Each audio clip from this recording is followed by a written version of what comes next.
দেখি বিস্ফারিত চোখ, কাল ছিটে পড়া মুখে, চোখ দুটো দিয়ে যেন আমাদের গিলে খেতে আসছে।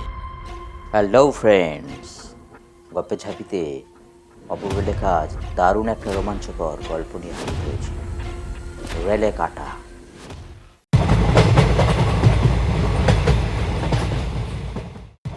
তাহলে শুরু করা যাক। সকাল 6টায় মনীষ এসে বলে, কী রে, কবে এলি আমাকে একবার জানানোর প্রয়োজন মনে করলি না?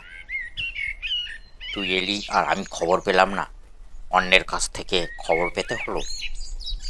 আমি ওর কথা থামিয়ে বলি, আরে ভাই, আমার তো বলতে দিবি। মনীষ আবার শুরু করে, না না, তুই ভাব, তুই এলি আর আমি খবর পেলাম না।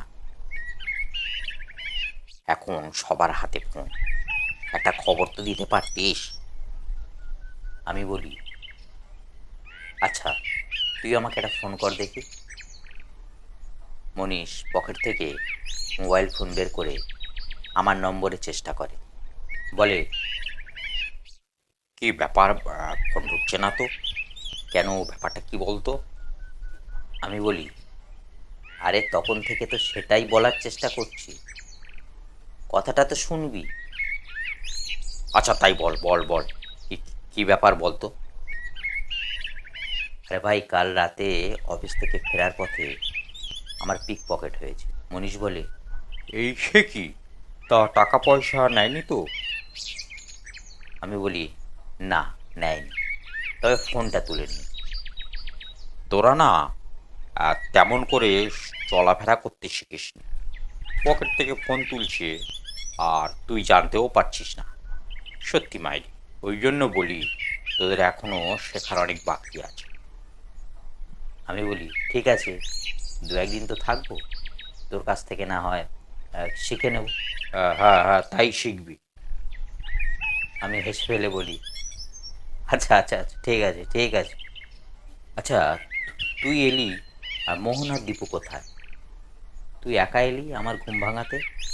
সারা সপ্তাহ অফিসের চাপে ঘুমাতে পারি না, ভাবলাম তাড়াতাড়ি গিয়ে একটু শান্তিতে ঘুমাবো। মনীষ একটা ভুলভাল গান ধরে, ভোর হলো পাখি ডাকে, জুঁই ফুল ফোটরে। সকালে এসেই জ্বালাতে শুরু করেছিস বেশ করেছি। বলে মনীষ মাকে অর্ডার দিল। কাকিমা, 4 কাপ চা রেডি করো। মা রান্নাঘর থেকে বলে, ঠিক আছে। তুই একা 3টে চা খাবি নাকি? তা খেতে পারি, অসুবিধা কোথায়? আমি বুঝলাম ওরাও আসছে। মনীষ আমাকে বলে, কতদিন পর দেখা বলতো? আমি বলি, তা মাসখানেক তো হবেই। তোর মাথা খারাপ হয়েছে, প্রায় 2 মাস আমরা দেখা করতে পারিনি। আমি বলি, বলিস কি, 2 মাস হয়ে গেল? আমরা 4 বন্ধু, মোহন, মনীষ, দীপু আর আমি, ছোট থেকে একসাথে বেড়ে উঠি। আমি একটা কোম্পানির চাকরি নিয়ে শহরে চলে যাই। মাসের পর মাস অফিস কোয়ার্টারে থাকি, সময় পেলে বাড়ি ফিরি। সারা মাসে যা কাজের চাপ, বেরোতে পারি না। কোম্পানি বলে কথা, যতক্ষণ না রস নিংড়ে খটখটা করে দেবে ততক্ষণ ছাড়বেই না। আর বাড়ি এলে এরা দিন রাত এক করে আঠার মতো সেঁটে থাকে আমার সঙ্গে। দেখুন না, এই এসে গেল আরো 2 মাতব্বর। আমাদের বাড়ি থেকে প্ল্যাটফর্মের দূরত্ব মিনিট 5। আমাদের যত আড্ডা ওই 2 নম্বর অকেজো প্ল্যাটফর্মে। আগের বারে মোহন মনীষের সাথে 20টা রসগোল্লা বাজি ধরে পুরো প্ল্যাটফর্মের এ মাথা থেকে ও মাথা গড়িয়ে গড়িয়ে পার হয়। তারপর কি অবস্থা, মোহন প্রায় 1 ঘন্টা ধরে বমি করে। সে কি বমি! ভাবলাম একে হয়তো হসপিটালাইজড করতে হবে। কিছুক্ষণ পর অবশ্য ঠিক হয়ে যায়। সেই মিষ্টি মনীষ এখনো খাওয়াচ্ছে আমাদের। যাই হোক, আজ আবার এদের কি মতলব দেখা যাক। আমরা সবাই একসাথে বিয়ে পাশ করি। ওদের জমি জায়গা থাকায় সবাই আধুনিক চাষবাস ব্যস্ত হয়ে পড়ে। স্বাধীন কাজ। আমারও জমি জায়গা থাকলে হয়তো এর চাকরিই ছেড়ে দিতাম। যাই হোক, মোহন দেখি হাতে করে বিরাট সাইজের একটা কাতলা, আর দীপু বাড়ির একটা মুরগি নিয়ে হাজির। আমি বলি, আরে পাঁঠারা, এ কি করছিস? মা সব করতে পারবে নাকি? মনীষ বলে, এই একেবারে চুপ, যা করার আমরা করব, মাসিমার কেন কষ্ট দেব আমরা? আমি মাকে ডাকি, মা দেখবে এসরা কি করেছে। মা চায় নিয়ে এসে দেখে অবাক। মা বলে, আমি এক মুঠো খাওয়াতে পারবো না? মোহন বলে, কাকিমা, প্লিজ রাগ করো না, আমাদের না পিকনিক করার ইচ্ছা ছিল, কিন্তু তোমার মদনটা সময় পাচ্ছে না, কি করব বলো? তাই ভাবলাম মালপাট সব বাড়ি নিয়ে হাজির হই। দীপু বলে, হ্যাঁ হ্যাঁ হ্যাঁ হ্যাঁ কাকিমা, আর তোমার আজ ছুটি, যা করার আমরা করব, কাকুকে আজ বাজারে যেতে দিও না। মা বলে, যা বোঝার বুঝে গেছে। মনীষ এসেছে দেখে সে লোক কখন বাজারে চলে গেছে। মা বাবাকে ফোন করে শুধু মিষ্টি আর দইটা আনতে বলো। মোহন বলে, সে যা ব্যবস্থা করার আমরা করে এসেছি, কাকুকে চলে আসতে বলো। যাই হোক, সারাটা দিন রান্না খাওয়াতে কেটে গেল। সবাই মিলে চর্বচস্য করে বিছানা কিছুক্ষণ গড়িয়ে নিলাম। দীপু বলে, এ বাবা, যা, আমার একেবারেই মনে ছিল না। মনীষ বলে, কি মনে ছিল না রে? এই দীপু, কি মনে ছিল না, বল বল। আরে আমার মাসির বাড়ি একটু যেতে হবে। মনীষ বলে, কেন কেন? দীপু বলে, মাসির একটু সামান্য অসুবিধার জন্য মায়ের কাছে কিছু টাকা চায়, টাকাটা দিতে যেতে হবে ভাই। চল না, সবাই মিলে যাওয়া যাক, বেশ ভালো লাগবে, হজমও হবে, গল্পও হবে। মনীষ বলে, সে তো ট্রেনে করে যেতে হয়। দীপু বলে, বেশি নয়, একটা স্টেশনের ডিস্ট্যান্স। গড়িমসি করে সবাই রাজি হয়ে চলেও গেলাম ওর মাসির বাড়ি। আমাদের দেখে দীপুর মাসি আনন্দে আত্মহারা হয়ে নানান খাবারের আয়োজন করলো। সবাই মিলে সেগুলোও উদর ভর্তি করলাম, নড়াচড়া করার মতো অবস্থায় নেই। আমি বললাম, ভাই কিছুক্ষণ এখানে রেস্ট নিয়ে যাওয়া যাক। তো যাই হোক, যখন ঘরমুখো হলাম প্রায় 8টা বাজে। আমরা ঠিক করলাম রেলওয়ে ট্র্যাক ধরে হেঁটে ফিরব, তাহলে খাবারটা হজম হবে, আবার গল্প গুজবও হবে। আবার বাড়ি ফিরলে মা তো আমাদের ছাড়বে না, না বললেও গেলাম। এই মায়েদের না অদ্ভুত চরিত্র হয়ে থাকে, যতক্ষণ না ছেলে মেয়েকে বমি করে ফেলবে ততক্ষণ পর্যন্ত গেলাম, ভাবে তার বাচ্চার হয়তো পেট ভরে। যাই হোক, সবাই মিলে গালগপ্প করতে করতে রেলওয়ে ট্র্যাক ধরে এগোতে থাকলাম। গ্রীষ্মের শুরু, দারুণ মনোরম ওয়েদার, চারিদিকে ফাঁকা মাঠ, মাঝখান দিয়ে একটা রেলওয়ে ট্র্যাক গেছে, হালকা ফুরফুর করে বাতাস বইছে, শরীর ও মনে দারুণ অনুভূতি হচ্ছে। চারিদিকে তারার মতো জোনাকিরা নিভছে আর জ্বলছে। মাথার উপর থেকে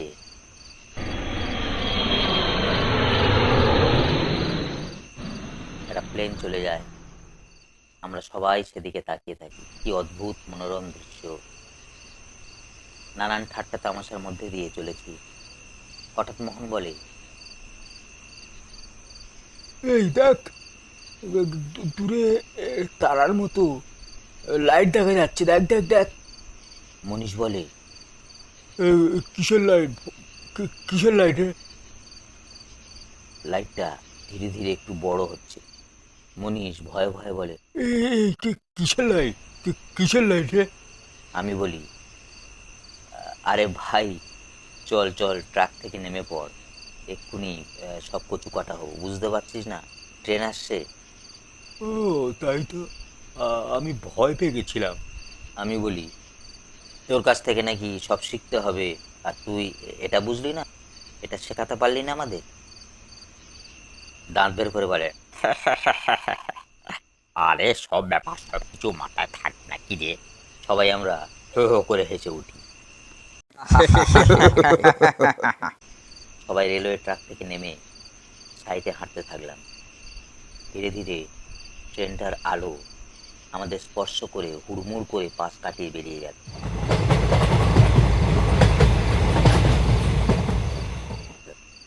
আপ ট্রেন ঝপ করে চারিদিকে ঘন অন্ধকার হয়ে গেল। কিছুক্ষণ সবাই দাঁড়িয়ে পড়লাম, অন্ধকারের সাথে চোখ অ্যাডজাস্ট হতে যতটুকু সময় লাগে আর কি। তারপর মোবাইল টর্চটা জ্বালিয়ে চলতে থাকলাম হিসাব কষে। আপ গেল, 2টো স্টেশন পরে ক্রসিং হয়ে ডাউন ট্রেন আসবে। যেহেতু আমরা ডাউনের দিকে হেঁটে চলেছি, আমরা আবার ট্র্যাকে উঠে স্লিপার গুনতে গুনতে এগিয়ে চললাম। এভাবে কিছুক্ষণ এগোনোর পর হঠাৎ আমার কানে হালকা একটা আওয়াজ ভেসে এলো, আমি বাঁচব, আমি বাঁচব। আমি বললাম, এই সবাই চুপচাপ দাঁড়িয়ে পড়তো। মনীষ একটু ভয় পেয়ে বলে, কেন কেন কেন? আমি বলি চুপ কর না বলে কান খাড়া করে শোনার চেষ্টা করি। আবার একই আওয়াজ, আমি বাঁচব। আমি বলি শুনলি? এবার আওয়াজটা সবাই শুনলো। সবাই ভয়ে আমরা জড়সড় হয়ে এক জায়গায় তালগোল পাকিয়ে গেলাম। আমি বললাম, কোথা থেকে আসছে বলতো শব্দটা? মনীষ ভয়ে আমার হাত ধরে বলে, এই চল চল চল ভাই, আমরা তাড়াতাড়ি বাড়ি পালাই। এই রাতে রেল লাইনের ট্রাক না একদম ভালো নয়। চল চল চল চল ভাই, তাড়াতাড়ি চল। আমরা সবাই তাড়াতাড়ি পা চালালাম, কিন্তু শব্দটা আরো স্পষ্ট হতে থাকলো। 4জন তালগোল পাকিয়ে সামনে যত এগোতে থাকলাম, শব্দটা তত স্পষ্টতর হতে থাকলো। ভয়ে আমরা সবাই সবার মুখের দিকে তাকিয়ে দাঁড়িয়ে পড়লাম। শব্দটা একদম স্পষ্ট, আমি বাঁচব, আমি বাঁচব। সবাই উদ্ভ্রান্তের মতো চারিদিকে তাকাতে থাকলাম। কিছুই দেখতে পেলাম না, শুধুই শব্দ। আমি বাঁচব, আমি বাঁচব, আমি বাঁচব। আমরা সবাই হাত ধরাধরি করে রেলওয়ে ট্র্যাক ধরে আবার চলতে থাকলাম। হঠাৎ মনীষ চিৎকার করে আমাকে জড়িয়ে ধরল। ওর চিৎকার শুনে আমরা সবাই আতঙ্কে চিৎকার করে উঠলাম। আমি আমতা আমতা করে জিজ্ঞাসা করলাম, কি কি হয়েছে রে? তোকে চেঁচালি কেন? মনীষ সামনের দিকে আঙুল দেখিয়ে বলে, রেল লাইনে কি যেন নড়াচড়া করছে রে। আমরা সবাই অবাক হয়ে ওই দিকে তাকালাম। লক্ষ্য করলাম কিছু একটা নড়াচড়া করছে, আর ওখান থেকে কথাটা সৃষ্টি হচ্ছে, আমি বাঁচব, আমি বাঁচব। আমরা সবাই সকলে হাত শক্ত করে ধরে একটু একটু করে সামনে এগিয়ে ফোনের টর্চটা জ্বালিয়ে দেখলাম, বুকের মধ্যে যেন রক্ত হিম হয়ে এলো। বিস্ফারিত চোখে সবাই সবার মুখের দিকে তাকালাম। আমি আটকে উঠলাম। একটু আগে যে আপ ট্রেনটা গেল, তাতে কেউ একজন কাটা পড়েছে, যার প্রাণবায়ু এখনো নিঃশেষ হয়নি। কোমর থেকে 2টো পা সমেত একখণ্ড লাইনের বাঁ দিকে, অন্য ধরের খণ্ডটি অন্যদিকে। পা দুটো তখনও কাঁপছে। হাত দুটো নিচে চাপ দিয়ে প্রাণপণ চেষ্টা করছে ওঠার। আমাদের দেখে হাত উঁচু করে ডেকে হে বলে, আমি বাঁচব, আমি বাঁচব। এমন দৃশ্য দেখে ভয় তো হলো, ধীরে ধীরে ভয়টা কান্নায় পরিণত হলো।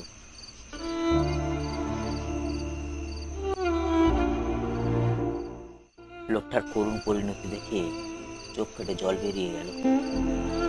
কি করবো কিছুই বুঝতে পারছি না। আমাদের মধ্যে একটু বেশি সাহসী মোহন। সে বলে, হ্যাঁ হ্যাঁ, বাঁচবি বাঁচবি। এই এই সবাই ধর ধর ধর ধর, ধর। নিয়ে চল নিয়ে চল। কি ধরবো আর কোথায় ধরবো বুঝতে পারছি না। সবাই ইতস্তত বোধ করছি দেখে মোহন ছুটে গিয়ে লোকটা একটা হাত বগলে ঢুকিয়ে দেয়। দিয়ে বলে, দীপু আয়। লোকটি বলে, আমি জল খাবো। কথাটা ধীরে ধীরে বলল।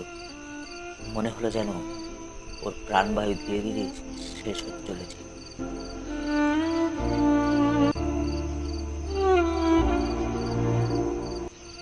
আমাদের কাছে জল না থাকার কারণে তার ইচ্ছে পূরণ করতে পারলাম না।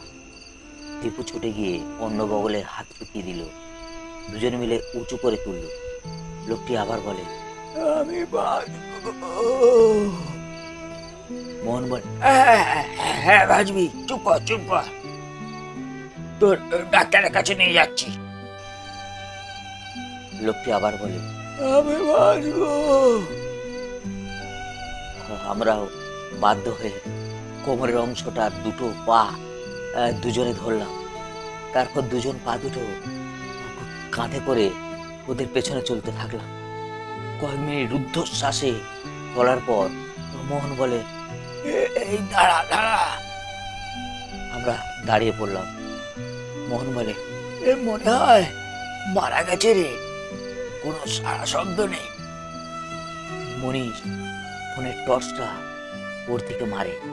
দেখি মাথাটা একদিকে কাত হয়ে পড়েছে। ওকে দেখে ওরা বডিটাকে নিচে নামিয়ে মোহন নাকে হাত দিয়ে বলে, যা, চলে গেল রে। আমরা তাড়াতাড়ি করে পায়ের খণ্ডটাও নামিয়ে দিলাম। এই দেখি বিস্ফারিত চোখ, আলসিটে পড়া মুখে, চোখ দুটো দিয়ে যেন আমাদের গিলে খেতে আসছে। সবাই প্রাণপণে আধ ঘন্টার জায়গায় 15 মিনিটের মধ্যে বাড়ি এসে পৌঁছায়। আমাদের এই হট্টগোল দেখে মা জিজ্ঞাসা করে, কি হয়েছে, তোরা এরকম কেন করছিস? আমরা হাঁপাতে হাঁপাতে কিছু লুকানোর চেষ্টা করছি দেখে মা অস্থির হয়ে নানান প্রশ্নে জর্জরিত করতে থাকলো। বাধ্য হয়ে মাকে আমরা সব জানালাম। মা শুনে আমাদের সবাইকে ভীষণ বকাবকি করলো। রেলে কাটা বডির গায়ে হাত দিলি কেন? পুলিশ কেস হবে, নানান ঝামেলা বাঁধবে। নানান কথা বলতে লাগলো। সেই রাতে কাউকে বাড়ি যেতে দিলাম না। সবাই ভয়ে আতঙ্কে রাতটা পার করলাম বটে। পরের দিন আমি অফিস চলে আসি, আর ওরা যে যার মতো কয়েকদিন আত্মীয় স্বজনের বাড়ি কাটায় পুলিশের ভয়ে। সেই রাতের স্মৃতি আমাকে 8 বছর ধরে সঙ্গ ছাড়েনি। আমার একাকী মনে সেই বিভীষিকাময় রাত বজ্রের ন্যায় অনুরণন হতে থাকে।